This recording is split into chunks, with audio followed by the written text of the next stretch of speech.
Hello everyone, welcome to my Scotland tour video day 3. আজকে আপনাদেরকে দেখাবো আইল অফ স্কাই আরো অনেক সুন্দর সুন্দর জায়গা। আশা করি পুরো ভিডিওটা দেখবেন কারণ ভিডিও শেষ পর্যন্তই কিন্তু একদম ফুল ইনফরমেশন সহ জায়গাগুলো দেখানো আছে। আশা করি আপনাদের ভালো লাগবে।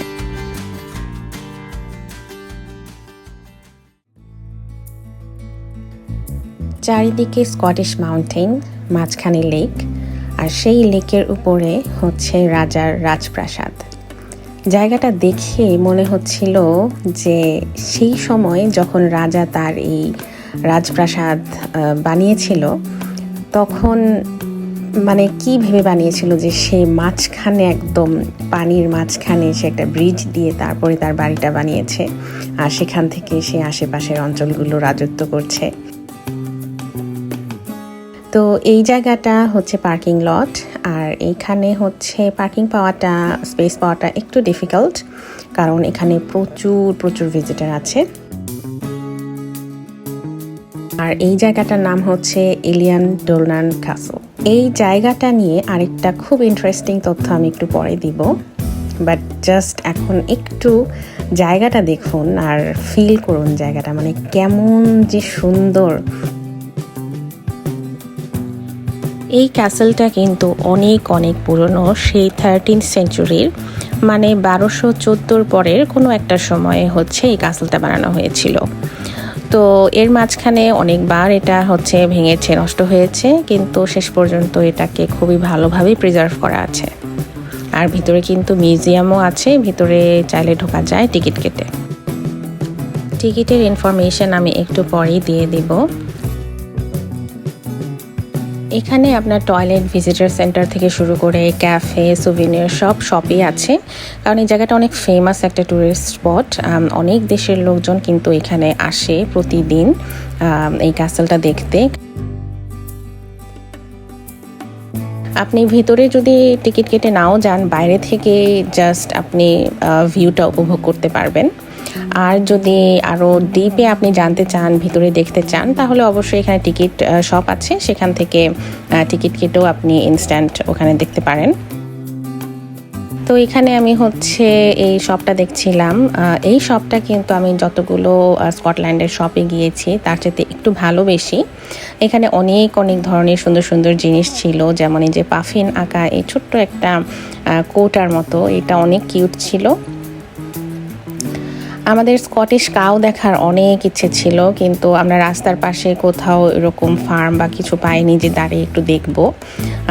স্কটিশ কাউ কিন্তু একটু ডিফারেন্ট হয় দেখতে, ওদের শিংগুলাও একটু ডিফারেন্ট, আবার মুখের সামনে চুলগুলা এসে থাকে, খুবই অন্যরকম লাগে।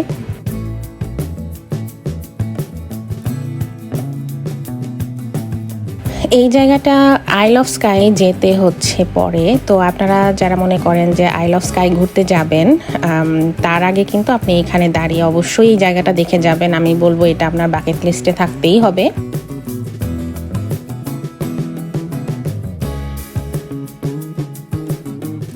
এই যে এখানে যে একটা বুথ দেখতে পাচ্ছেন, ওখান থেকে হচ্ছে টিকিট চেক করে ভিতরে ঢোকায়। এই ব্রিজটাতে যেতে হলেও কিন্তু আপনার টিকিট লাগবে, ব্রিজে আপনি এমনি যেতে পারবেন না। এই সিনটা দেখে কারো কি কিছু মনে পড়ছে? যারা বলিউড লাভার আছেন, যারা শাহরুখ খান ফ্যান, যারা কুছ কুছ হোতা হ্যার ফ্যান আছেন, তারা নিশ্চয়ই এই জায়গাটা দেখে চিনবেন। কুছ কুছ হোতা হ্যার ফার্স্ট যে সিনটা আছে, রানী মুখার্জি ওড়না ওড়াচ্ছে, সেই সিনটা কিন্তু এই জায়গাতে শুটিং করা হয়েছিল।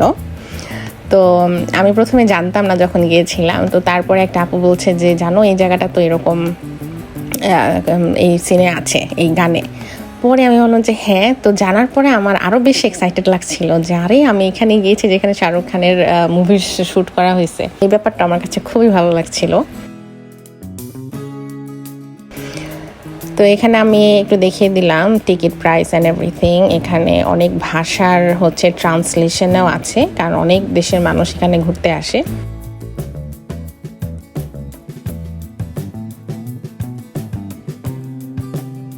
এরপরে হচ্ছে আমাদের নেক্সট ডেস্টিনেশন এই জায়গাটার নাম হচ্ছে স্লিগাচেন ব্রিজ।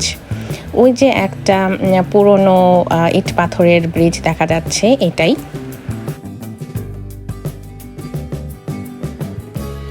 এই ব্রিজটাও একদম আইল অফ স্কাইয়ের মাঝখানে পড়ে, মাঝখানে বলতে আপনি যাওয়ার পথে পড়বে, তো এখানেও আপনি দাঁড়িয়ে দেখে যেতে পারেন। এখানে একটা স্লিগাচান হচ্ছে হোটেল আছে, এই হোটেলটাও খুব ফেমাস কারণ এই হোটেলটা অনেক পুরনো।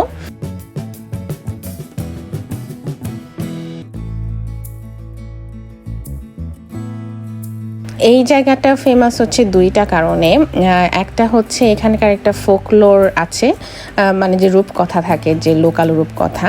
তো সেখানে এরকম কিছু আছে যে ব্রিজের নিচে যে লেকটা চলে গিয়েছে, সেই লেকে আপনার মুখ, আপনার মানে আপনার ফেসটা যদি 6 সেকেন্ড বা এরকম কিছু আপনি যদি ডুবিয়ে রাখেন, তাহলে you can get eternal beauty. এটা অবশ্যই সত্যি না, কোনো কিছু ইটার্নাল বিউটি আপনাকে দিতে পারে না।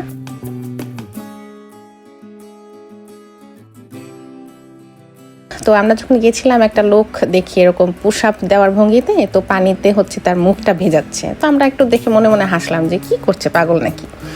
পরে আমি যখন এই ভিডিওটা বানানোর আগে মানে একটু সার্চ করছিলাম যে জায়গাটা কেন ফেমাস, তখন দেখলাম যে আসলে এর পিছনে একটা ফোকলোরও আছে। তো এর জন্যই হচ্ছে ওই লোকটা ট্রাই করছিল for eternal beauty, I think. আর এখানে আরেকটা কারণ হচ্ছে এখানে একটা স্ট্যাচু আছে, আপনাদেরকে দেখাই। তো এই স্ট্যাচুটার নাম হচ্ছে দ্য স্লিগাচান স্ট্যাচু। এখানে দুইটা লোকের হচ্ছে স্ট্যাচু আছে, কোলি আর ম্যাকেনজি। কোলি হচ্ছে একটা প্রফেসর ছিল, আর হচ্ছে যে গাইড, লোকাল গাইড, তার এখানে স্ট্যাচু। তো সেই প্রফেসর হচ্ছে এখানে এসেছিল এক্সপিডিশনে, তো তার লোকাল গাইড ছিল ওই আরেকটা লোক। যেদিকে তাকিয়ে আছে এটা একটা স্পেসিফিক একটা পাহাড়ের দিকে তাকিয়ে আছে, কারণ ওইটা তাদের ফার্স্ট পাহাড় ছিল একসাথে ঘোরার বা জায়গাটা দেখার।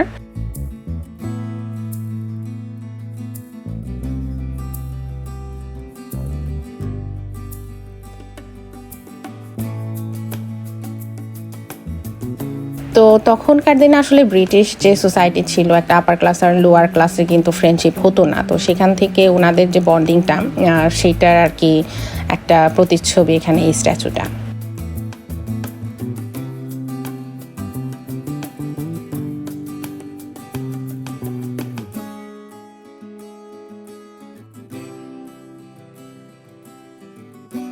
তো আমাদের নেক্সট স্টপ হচ্ছে the most viral place in Isle of Skye, Fairy pools.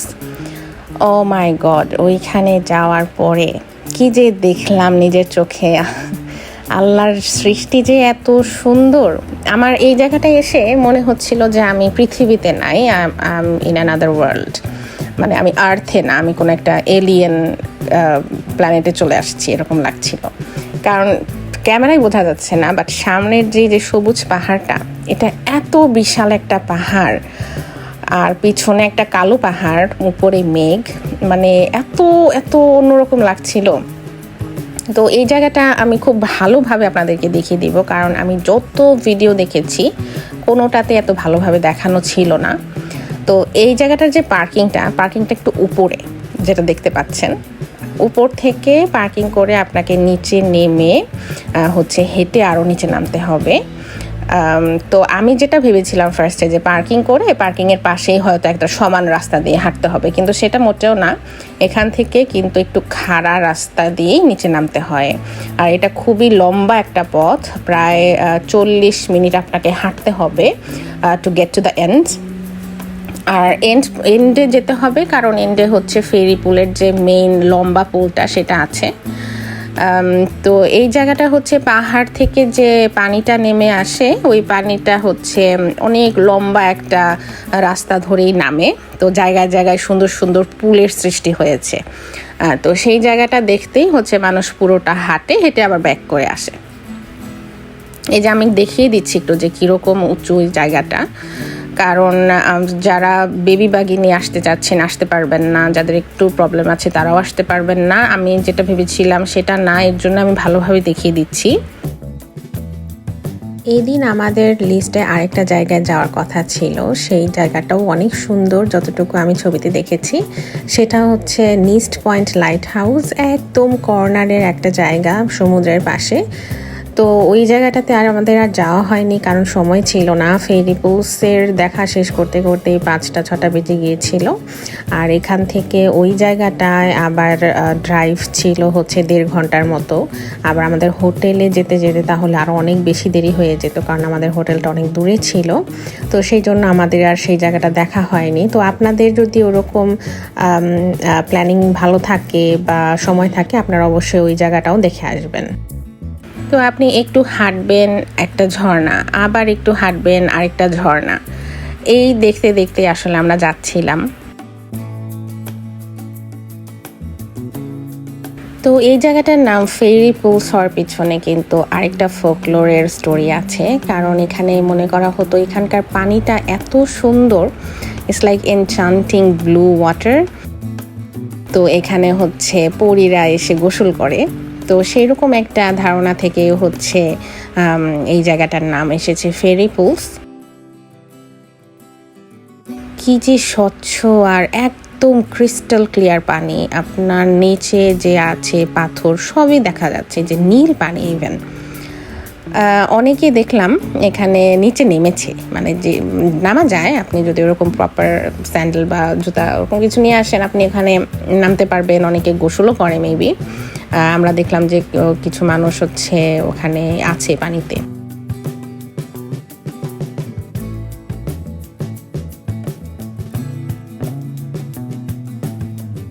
আর সবচেয়ে বেশি মনোমুগ্ধকর যেটা ছিল এই মানে ফেরি পুলের ভিউর সাথে পিছনের ওই পাহাড়টা এত সুন্দর, এত সুন্দর, কি আর বলবো। আমাদের সাথে একজন আপু গিয়েছিল, উনি বলতেছিল যে দেখো সিঙ্গারা পাহাড়, কারণ ওই পিছনের পাহাড়টা কিন্তু আসলে একদম সিঙ্গারার শেপের ছিল, এর জন্য এরকম মানে মনে হচ্ছিল।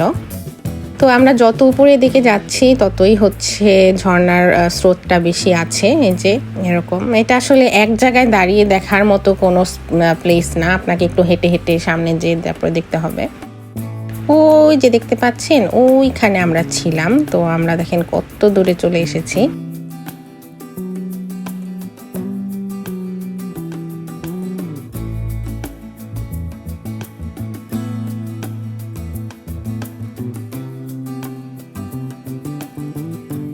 তো শেষ পর্যন্ত এই যে এটাই হচ্ছে লাস্ট, আরেকটু সামনে যাওয়া যায়, বাট আমরা আর সামনে যাইনি। আসলে গুগলে সার্চ দিলে ফার্স্টে যে ছবিটা আসে সেটা একটা লম্বা মানে একটু বড় পুল, বাট ওইখানে না আমরা যেদিন গিয়েছিলাম ওই দিন পানির স্রোতটা অনেক কম ছিল, তো এর জন্য তো ভালো লাগছিল না। হয়তো যখন একটু বেশি বৃষ্টি নামে তখন বেশি সুন্দর দেখা যায়। আরেকটা ইনফরমেশন দিয়ে রাখি, ফেরি পুলসের যে পার্কিংয়ের পাশেই হচ্ছে টয়লেট ফ্যাসিলিটি আছে, কিন্তু সেটা কিন্তু বিকেল 5টায় বন্ধ হয়ে যায়। পুরো হাইকিংটা শেষ করে আমরা এসে দেখি এখানে পার্কিংয়ে যারা ছিল এখানে সবাই হচ্ছে একটু আয়োজন করছে। এখানে ছোলা মাখা করেছে এক ভাইয়া, তারপরে হচ্ছে এখানে চা বানানো হচ্ছে। এত বাতাস ছিল পাহাড়ের উপরে, তো প্রচুর বাতাস, মানে কিভাবে যে এই পাতিলাটাকে চারপাশ দিয়ে ঘিরে তারপরে চা বানানো হচ্ছে। আমার ভাবি আছে, উনি এগুলা করতে ওস্তাদ, উনি খুবই মানে পছন্দ করে মানুষকে খাওয়াতে এভাবে। তো এখানে হচ্ছে চা বানানোর পর্ব চলছে, এদিকে আমরা ছোলা মাখা খাচ্ছিলাম। আমরা হেঁটে এসে খুবই ক্ষুধার্ত ছিলাম, তো খুবই ভালো লেগেছে একদম। মানে গ্রুপে আসলে আসলে এই জিনিসগুলাই অনেক বেশি ভালো লাগে। তো আমার এই ভিডিওটা আপনাদের কেমন লাগলো সেটা আমাকে জানাবেন। আর এই প্লেস সম্পর্কে বা অন্য কোনো প্লেস সম্পর্কে আমার জানার থাকলে অবশ্যই আমাকে কিন্তু কমেন্ট করতে পারেন, আমি আনসার দিব। আর আমি সব কিছুর অ্যাড্রেস, সব পোস্ট কোড সব কিছু হচ্ছে ডিসক্রিপশন বক্সে দিয়ে দিব। স্কটল্যান্ডের কিন্তু ভিডিও এখনও শেষ হয়নি, নেক্সটে আমি আরও ভিডিও দিব, আশা করি আপনারা দেখবেন। আর আমার চ্যানেলে কিন্তু সাবস্ক্রাইব করে রাখবেন সুন্দর সুন্দর ভিডিও পাওয়ার জন্য। Thank you for watching.